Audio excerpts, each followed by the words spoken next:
Assalamualaikum warahmatullahi wabarakatuh. Hai, salam sehat.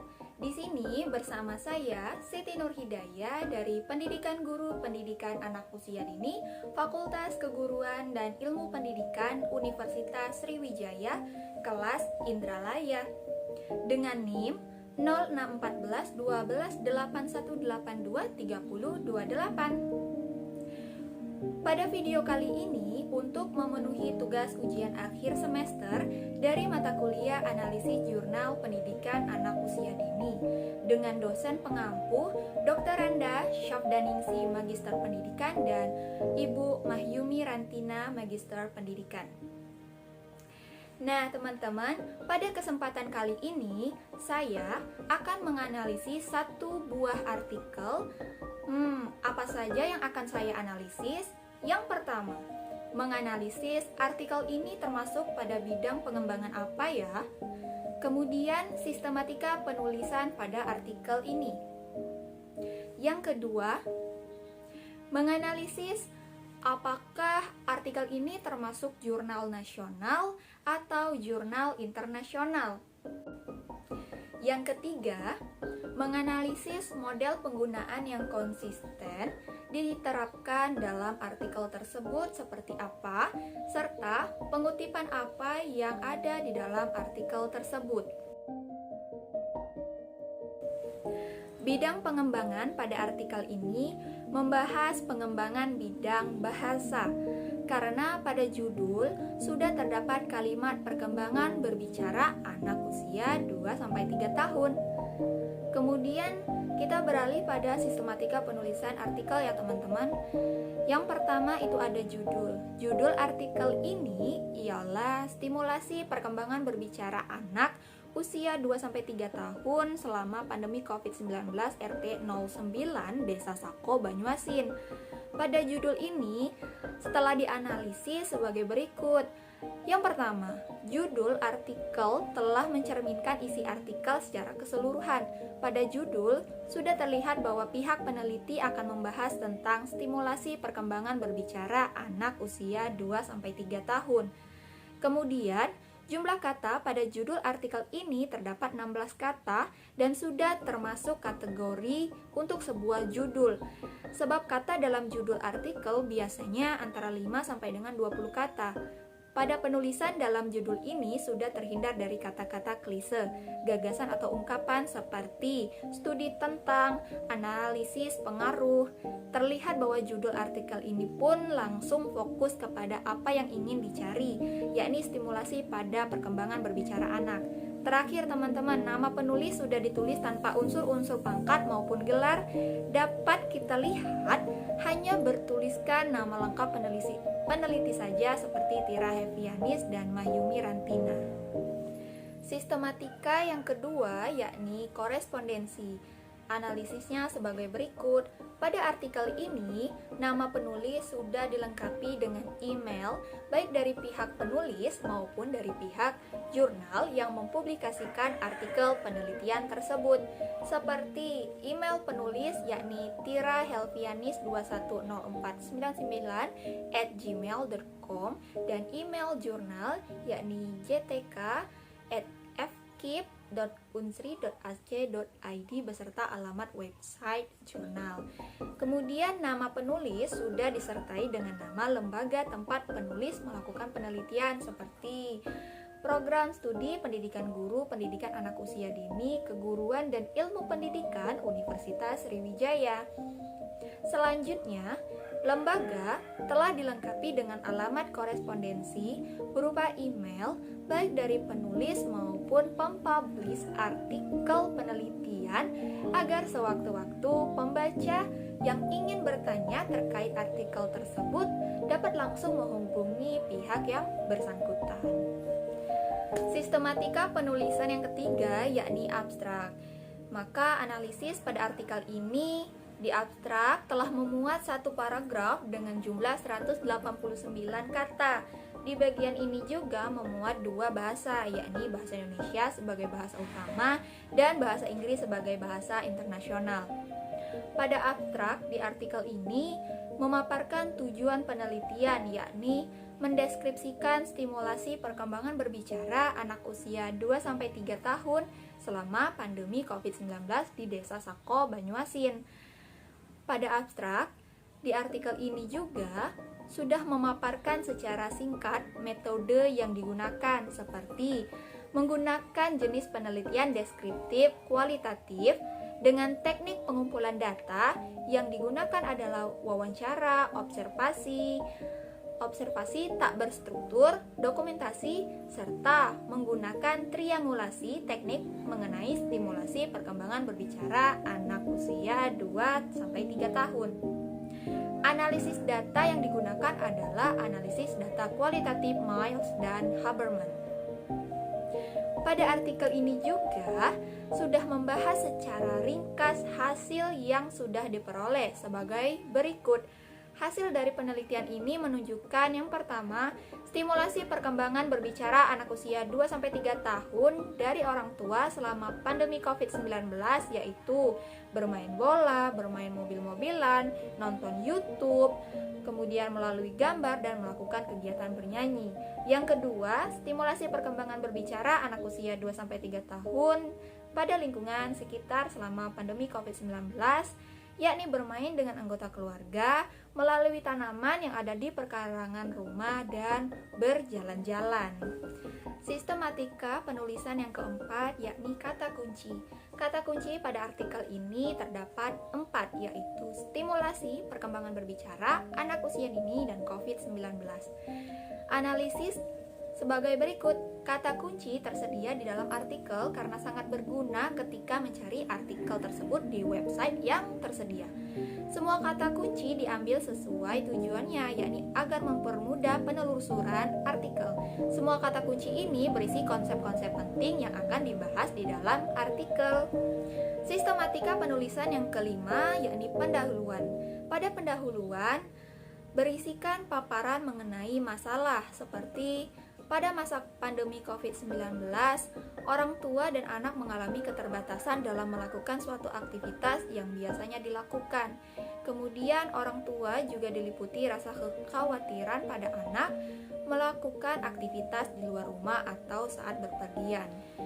Pada artikel ini mencari tahu stimulasi perkembangan bahasa dari orang tua yang memiliki anak usia 2-3 tahun di Desa Sako, Banyuasin. Pada bagian pendahuluan di artikel ini sudah memasukkan hasil kajian pustaka yang berkaitan dengan bidang yang diteliti seperti Winarti 2020 yang mengatakan implementasi parenting pada pendidikan anak usia dini di masa pandemi COVID-19 menunjukkan bahwa orang tua menjadi peran utama dalam pendidikan anak di rumah yang sepenuhnya mendampingi anak belajar karena orang tua harus tetap bekerja.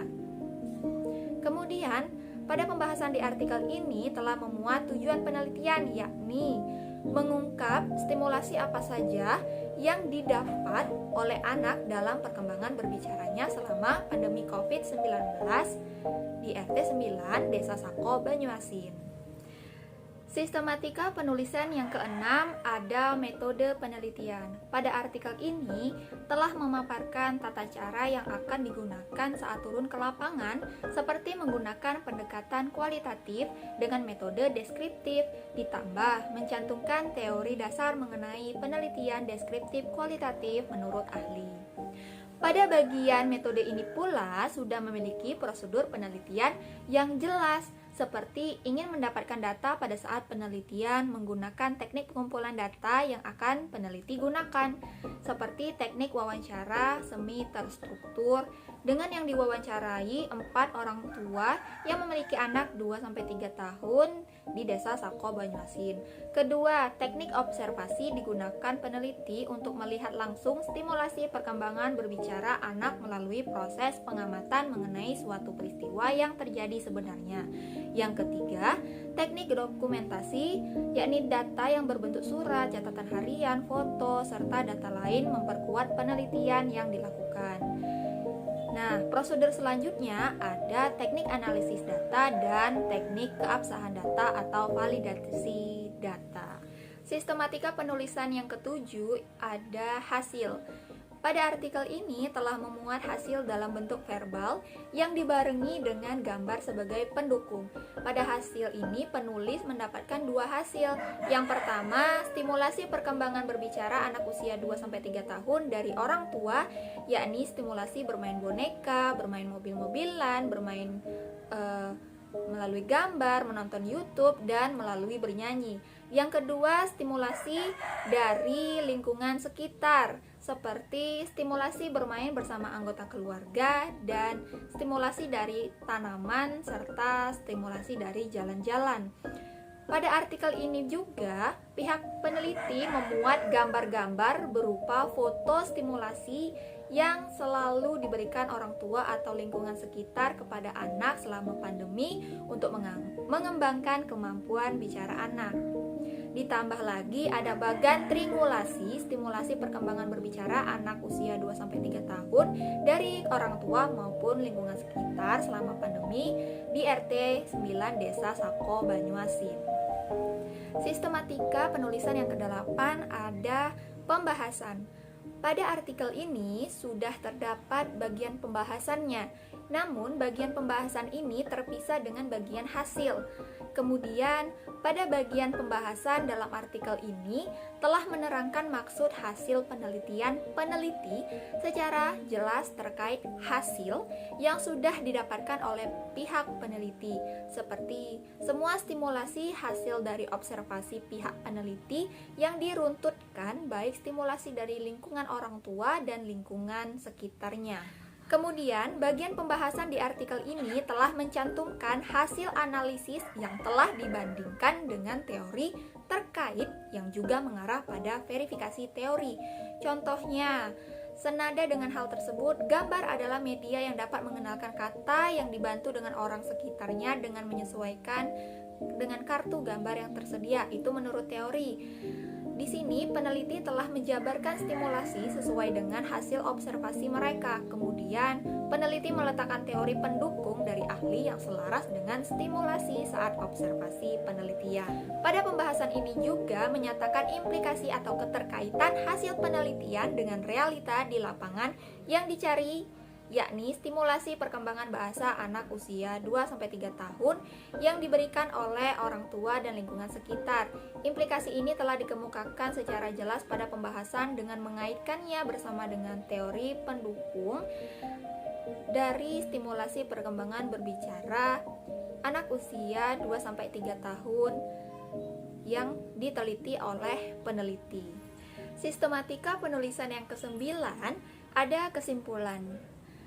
Pada artikel ini, kesimpulannya sudah terkait langsung dengan masalah penelitian yang telah dirumuskan tadi, yakni penelitian ingin melihat stimulasi apa yang mempengaruhi perkembangan bicara anak usia 2-3 tahun, dan pada hasil serta pembahasan sudah menjawab permasalahan yang diduga, yakni ada beberapa bentuk stimulasi yang diberikan oleh orang tua maupun lingkungan sekitar oleh pihak peneliti yang sudah meneliti turun langsung ke lapangan. Sistematika penulisan yang ke-10 ada ucapan terima kasih yang berisikan kontribusi langsung dari pihak-pihak yang membantu dan mendukung dalam penulisan artikel ini.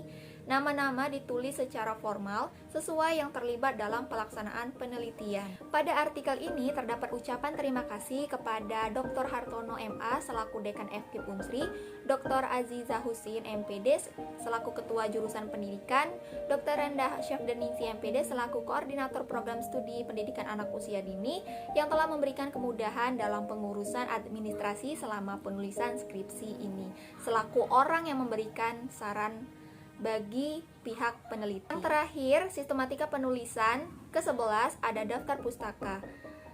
Cara pengacuan pada daftar pustaka di artikel ini sudah menggunakan satu sistem secara konsisten, yakni semuanya menggunakan model APA style. Kemudian daftar pustaka ini memuat semua pustaka yang diacu dalam materi pada artikel. Sumber pustaka sudah berasal dari sumber primer, karena terlihat pada daftar pustaka pihak peneliti lebih banyak memuat sumber dari buku maupun jurnal, dan semua tahunnya sudah berasal dari sumber yang diterbitkan 5 tahun terakhir. Semua pustaka sudah relevan dengan masalah penelitian yang berfokus kepada stimulasi perkembangan bahasa anak usia 2-3 tahun. Ini terlihat dari daftar pustakanya.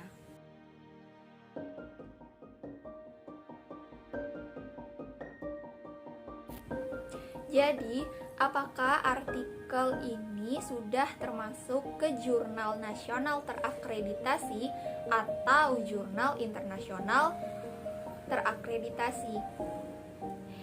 Jadi, menurut analisis yang saya lakukan, artikel ini sudah termasuk ke jurnal nasional yang terakreditasi, teman-teman.